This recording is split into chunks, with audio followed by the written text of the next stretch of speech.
The ceremony was like every other funeral I've ever been to. People giving tearful speeches, the sounds of sniffles and sobbing, a closed casket waiting to be buried. I sat in the back row with my head down, staring at the grass. After the ceremony, I stuck around for a little longer. I strayed away from the small remaining crowd and had a smoke as I dismissed the messages on my phone. As I put it in my pocket, I could see Casey walking my way. I gave him a nod and he came and stood by me. "How are you holding up, Casey?" I said. "Better with one of those," he said, pointing at my burning cigarette. I handed him a smoke and gave him a light.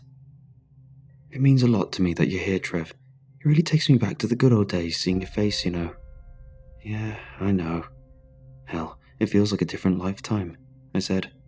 "Ain't that the truth?" "How's the missus?" he said, exhaling a plume of smoke. "Not great, if I'm being honest," I said as I tapped the ash off my smoke. "I'm sorry to hear that." "Don't be. It was for the best, you know." He nodded as he took a drag. For a moment, there was an awkward silence. "Listen, Trev, I want to show you something," he said as he stomped out his half-finished smoke. "Sure, what's up?" "Come with me," he said. I followed him past the small crowd to a table that was placed in front of the casket before he was lowered. It was full of photos and memorabilia of Josh. A photo of Josh and Casey as babies in matching outfits, him grinning with a small baseball bat in his hands, and a couple recent photos that didn't have the same familiarity. "This one," Casey said as he picked up a small framed photograph. He handed me a photo that his mom took of Josh, Casey and I, standing with our fishing rods at the lake.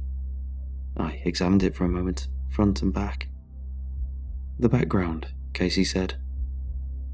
I shifted my eyes to the background of the photo by the shoreline, and paused. It was our friend, Lenny, looking back from the shoreline over his shoulder. "Do you remember Lenny?" Casey said. For a moment, I found it difficult to reply. "Yeah, Casey," I set the picture down. "Yeah, I do." It was 1992, the year I turned 12. It's a year I couldn't forget even if I tried. I remember the summer of 92 being hotter than most summers. It had to have been barely above 90 degrees in the valley on any given day. But, according to the local radio DJ, every day was a scorcher. The heat did not deter us kids at all. In fact, we thrived in it. We spent our time like any other kids growing up in the 90s, riding our bikes around the neighborhood, fishing and exploring around the lake, or just goofing around with your best buds. We had fun, and we never knew how good we had it, until it was gone. The day we met Lenny was a memory I had to think about for a while to recollect, but when I finally remembered, it all came back unusually vivid. We wanted to be at the lake early, before the water got too warm to fish. Casey's shoelace got tangled up in his bike chain, so we walked our bikes most of the way there. "Looks like he's back to Velcro straps there, huh, Case?" Josh said. "No, I know how to tie shoes. Velcro's for babies." "Well then, I guess you're a baby then, huh?" Josh grinned as he flashed me a glance. We both let out a little chuckle. "We'll see who's laughing when I tie your shoes together and watch you fall on your ass," Casey said. "We'll see who's laughing when I tell Mom about your language, young man," Josh said as he shook his finger in Casey's face. Josh and I couldn't help but crack up laughing. Casey shrugged it off, unamused. "Hey, who's that kid?" Casey interrupted, pointing to the shoreline. Josh and I turned our attention to the shore. There was a kid who looked to be about our age, maybe a year or two older, fishing our favourite spot. "Who the hell's this kid? You better not be scaring away all the fish," Josh said. I shrugged and started walking down the bank to the shoreline. Josh and Casey followed quietly. As I made my way down the bank, I couldn't help but think of what my mom told me about the dangers of talking to strangers. "People seem nice on the outside," she would say. I rolled my eyes at this thought and dismissed it. After all, it's just a kid, I thought. As we arrived at the spot, I said what any good fisherman would say. "Any luck?" The stranger glanced over and pulled his stringer out of the water to reveal 4 good rainbow trout. Yeah, I would say, the stranger said with a welcoming grin. What are you using? I asked. Worms on a treble hook. They're going after him like it's candy, he giggled. The three of us set our bikes on the shore and took a few steps in his direction. I'm Trevor, that's Josh, and his little brother, Casey. Casey waved at him with a shy grin. Well, nice to meet you fellas. Name's Lenny. My folks and I just moved here from down south. Well, welcome to town, I said, trying to match his vibrant grin. I'm happy to be here, he replied. Can we fish with you? Casey said, softly. Sure thing, long as you don't scare the fish away. We won't scare the fish away, but he might scare you away, Josh said as he pointed at Casey. All of us burst into laughter, even Casey. It didn't take long for Lenny to grow on us. He made it easy. Lenny was an easygoing kind of kid. He made you feel included, important even. He had this smile that made you want to keep seeing it, if that makes sense. On our walk back home that day, Josh, Casey and I spent the whole walk talking about how cool we thought Lenny was. Hell, it was like we were all in love with him, the way we took turns dishing out compliments behind his back. And I realised what we were feeling was infatuation. What a guy, I thought. And what a guy he turned out to be. For the remainder of that summer, and well into fall, all four of us were inseparable. I don't think there was a single day we weren't at the lake or the surrounding woods. By mid-October, it was strange to think about life before we met Lenny. It just seemed like he was always there, like he belonged in our gang. We thought we would all be friends forever. As Halloween drew nearer, the town started to come alive. The main street was dressed to the nines in orange and purple lights, and nearly every neighbourhood porch was lined with jack-o'-lanterns and fake cobwebs, or at the very least, pumpkins. The school week leading up to Halloween was a drag. It seemed as if every day closer to the holiday was slower than the last, but at last it was Thursday. Fall break had begun, and in 2 days we would be flying high with sacks full of candy at our disposal. We chatted as we walked our bikes up the hill back home. We need to go to the rich people's houses first, Casey said. They have all the good candy. No, we need to go to Mr. Winger's house. He gave out king-size candy bars last year. The man never disappoints, I said. Yeah, but would you rather get one big candy bar or a ton of good candy? Casey replied. I couldn't argue. Guys, I think we're going about this all wrong, Josh interrupted. We turned our attention to him, slightly offended. I mean, aren't we getting kind of old to trick-or-treat? He continued. I think we should get into some spooky stuff. What do you mean? I said. I heard they got a haunted house in the next town over, he replied. Does the haunted house have candy? Casey said. That's exactly what a baby would say, Josh teased. Let's go see what Lenny thinks about it, I said. I had to say something before they started arguing. Alright, we'll see what Lenny thinks. He probably eats candy whenever he wants anyway, being homeschooled and all, Josh said. Yeah, lucky guy, Casey added. After we arrived in our neighbourhood, we dropped our backpacks off and hopped on our bikes, headed to the lake to talk to Lenny.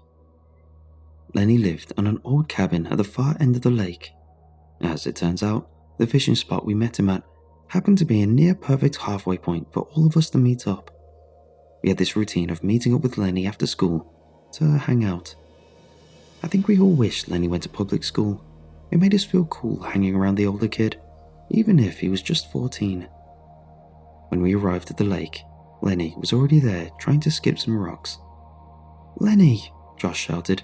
I need your vote on something, Len, he said as we approached the shoreline. What's up, guys? Lenny said. Halloween is what's up. I'm trying to get these babies to go to a haunted house instead of trick-or-treating, Josh said, nudging Casey with his elbow. Haunted house? Lenny asked. They got one in the next town over. Admission's only $5 a head, Josh replied. We all watched Lenny attentively, awaiting his verdict on the matter. He paused. I know how we can do something spooky, save our money, and get candy, he said. What are you thinking, Len? I asked. Down in the far end of the lake by my house, there is a trail that leads up to an abandoned mine. I heard some old fishermen talking about it last week before we met up. If we do that just before dawn when it's still dark, we can still trick-or-treat later." "An abandoned mine?" Casey said. "Yeah, like where they dig for gold and silver and all that. We might even find treasure up there. Who knows?" Lenny said. Casey's eyes widened. "You see, guys, that's what I'm talking about. I knew I could count on you, Len," Josh said as he threw an arm around Lenny's shoulder. Lenny smiled. "So, what do you guys say?" Josh said. Casey looked up at me, awaiting my reply. "Yeah, I guess that's cool," I said. "Yeah, okay," Casey added. "Then it's settled. On Halloween, we head up to that abandoned mine," Josh said. We all nodded our heads in agreement. The following day, we hung out on our own street. Lenny said he had somewhere to go with his parents the night before, leaving the three of us in boredom. Josh was a damn chatterbox that day. He wouldn't shut the hell up about the mine. His what-if scenarios, an attempt to scare us, was starting to get annoying. "You know that a murder happened up there 10 years ago," Josh said. "You're lying. I know you're just trying to scare us. That's not true, right, Trevor?" Casey said. "Seriously, Josh, that's enough," I said. "Oh, come on. You know I'm just messing with you guys," he replied. "Whatever, man," I said as I looked away. "Don't be such a damn baby, Trev. Hell, you might as well be in the 4th grade with old Casey here." "Shut up, Josh," Casey said. "What? It's not my fault Trevor probably pees the bed every night." "Shut the hell up, Josh," I shouted. Josh looked at me in shocked silence. Casey looked at the ground. "Whatever, man. I'm out of here. See you babies later." He hopped in his bike and pedaled away coolly. "Don't listen to him, Trev. He's just being dumb," Casey said. "I know, Case. I'm gonna go too, though. I'll see you tomorrow, buddy," I said. "Okay, I'll see you tomorrow, bud," he replied, and then we parted ways. I had trouble falling asleep that night, and when I did, I had a strange dream. The dream felt a way that I can't really put into words. I guess what I can say is that it wasn't realistic, because it somehow felt more than real, if that makes any sense. We were all in a marching band, marching down the street in a big parade. Casey and I had little snare drums that we were beating on in unison. Josh was wielding a big flagstaff that he would hoist in the air on every beat of the bass drum. Lenny was tooting away on a little silver flute. We were all cheery as could be, marching happily in a row. As a cloud began to cover the sun, the beat gradually got slower. It felt like time was slowing gradually. Every beat of the bass drum got deeper and further apart. I noticed the smile on Josh's face began to get larger as the deep boom of the drum echoed ever deeper. I felt my body stiffening, like I was trying to walk through a pool of thick mud. The sky turned grey and wet. When I looked back at Josh, I noticed his smile had grown so large it was cutting into what was left of his eyes. Blood trickled down his horribly disfigured lips and dripped off his chin. I couldn't move. Everything stopped. I couldn't breathe or even blink. I stared at Josh's disfigured face in absolute despair. It felt like pain in its purest form, more painful than my divorce or my mother's death, more painful than watching my wife miscarry twice, only to get knocked up by some guy at work. I felt like my soul was screaming. And then, my alarm woke me up. I don't remember getting ready that morning. All I remember is pedaling down the street in the last hours of night's darkness in a mental fog. I didn't really process what I was doing until I arrived at the lake to see Josh and Casey already waiting for me. Casey shone his flashlight in my tired face as I approached. "Please, who goes there?" Casey joked. I winced at the brightness. "About time. What did you do, sleep in?" Josh said. "Sorry guys, I don't know what happened. I set my alarm and everything." "Where's Lenny?" I said, mid-yawn. "Guess you're not the only one who slept in." "What time is it?" Josh said. 5:16, Casey said, glancing at his cheap digital watch. "He's probably on his way. Let's just head towards his house. I bet we'll run into him on the way," Josh suggested.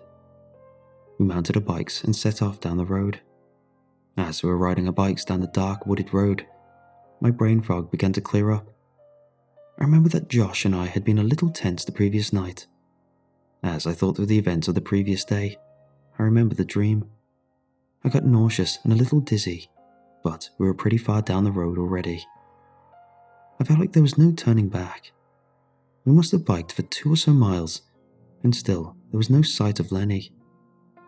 We all came to a slow stop. I feel like we should have seen him by now, Casey said. I'll bet he's cozied up in his bed still. Come on, let's just go to his house and wake him up, Josh insisted. Do you even know where Lenny's house is? I asked. I mean, no, but there's only one cabin at the end of the lake as far as I know, he said.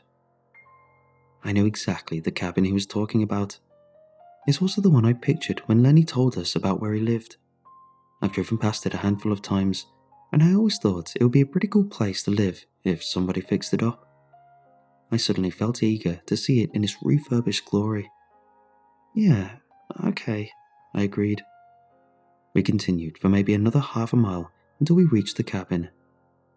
The cabin was on the right side of the street, pulled back from the road a little bit. To get to the lake, all you had to do was cross the street and walk down the small bank. Like I said, I'd always thought it was a damn cool place, and it seemed fitting that Lenny would be the one to finally live there. We all set our bikes down and looked at the cabin from the road. Now we just had to figure out which room is his, Josh said. What if his parents don't want him out so early? What if they get mad? Casey asked. Mad at what? Lenny probably has the coolest parents ever. Besides, we went fishing earlier than this all summer, Josh said. Yeah, when he was still light out, I added. Josh rolled his eyes. Come on, it'll be fine, he said as he started walking up the dirt driveway. Casey and I looked at each other. After a moment of reluctance, we both started up the driveway after him. When we got close to the house, we all stood and looked at it for a moment. There weren't any lights on, which wasn't unusual, but we also couldn't see any cars parked anywhere. Do you even think they're home? Casey said. Yeah, he went with his parents yesterday. Maybe they haven't come home yet, I added. No, believe me, Lenny wouldn't miss out on this. I'll check the back windows. You guys go look in the side ones, Josh said as he started walking to the back of the house. Just before he reached the back, we heard a loud holler. We all froze and looked at each other. What the hell was that? Casey said. Shh, wait a minute. Listen, Josh said. We all stood still and listened.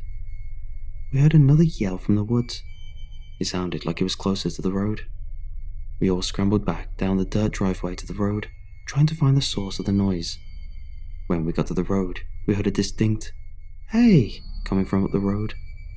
Did you guys hear that? Sounds like Len, Josh said. He took off in the direction of the noise, and Casey and I ran after him. Josh stopped to listen for another yell, and Casey and I nearly ran into him. Guys, the distant voice yelled, over here! We ran further up the road until we came upon an old, overgrown trailhead. Look, there he is, Josh said as he looked up the shrubby trail. I looked up to see Lenny about 40 yards up the trail, waving back at us. At that point, it was just barely getting light enough to make out any distinguishable features. That son of a... And you guys are getting mad at me for playing tricks on you guys, Josh laughed. Wait up for us, he yelled as he went running up the trail. Casey and I looked at each other and shrugged, and then started making our way up the narrow trail. Josh had now caught up to Lenny and was standing before him. From further down the trail, I heard Lenny murmur something as he put his hand on Josh's shoulder. Suddenly, Josh turned back in our direction and started running back. As he ran past us back to the road, he didn't say anything or even look at us, but he looked worried. Josh, I yelled. What's the matter? I said, to no reply. I had a feeling that Lenny might have been injured or in some kind of danger, and Josh ran to get help. That thought may have crossed Casey's mind too, because without a word, we both darted up the trail to find Lenny, who was no longer in sight. The dead leaves rustled under our feet as Casey and I ran up the bushy trail. The sky was a deep blue that tinted the landscape and made the cool autumn air seem icier than usual. The trail began to wind and get steeper, but we kept running until we got to a fork in the trail. We both stopped at the fork and panted for a while. I took a deep breath of my inhaler. "Lenny! Lenny?" Casey hollered. "Len!" was all I was able to manage through gasping breaths. We waited for a moment, trying to quiet our breathing so we could hear better. "Help!" I heard faintly from up the hill. "Guys, hurry! Help me!" Casey and I hiked slowly up the steep hill, stopping periodically in the loud rustling of the leaves to better hear the direction Lenny's voice was coming from. "Trevor! Casey!" he cried. When we reached the top of the steep hill, the trail became more rocky. The direction of the trail had become unapparent. What started as a narrow trail turned into a rocky cove that was too wide open to determine a path. "Casey, do you still have your flashlight?" I said. "Yeah," he said as he fumbled in his small pack. I shined the flashlight around the ground, trying to find where the trail continued. "Lenny!" I yelled. Guys, I'm over here," he said. He sounded very close now. We began walking in the direction of the voice as it got clearer. "Guys, I'm in here," he said. I shined my light on a big rock wall. At the bottom, there was a small, jagged opening. Len, are you in there?" I said as Casey and I approached the small hole. "Trevor?" he said. I shined a flashlight in the hole and saw Lenny trapped beneath the surface. "Lenny, are you okay, man? How the hell did you get in there?" I said. "Please, Trevor, help me out of here," he pleaded. "Don't worry, Len, we'll get you out," Casey said. He looked at me. "Come on, Trev, we'll each grab a hand and pull him out."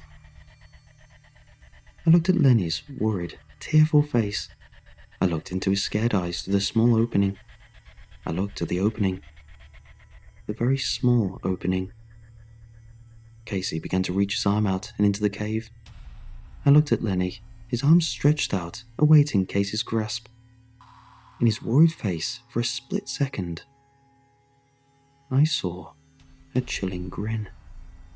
"Casey, don't," I said, pushing his arm back towards his body. "Trevor, what the?" Casey murmured.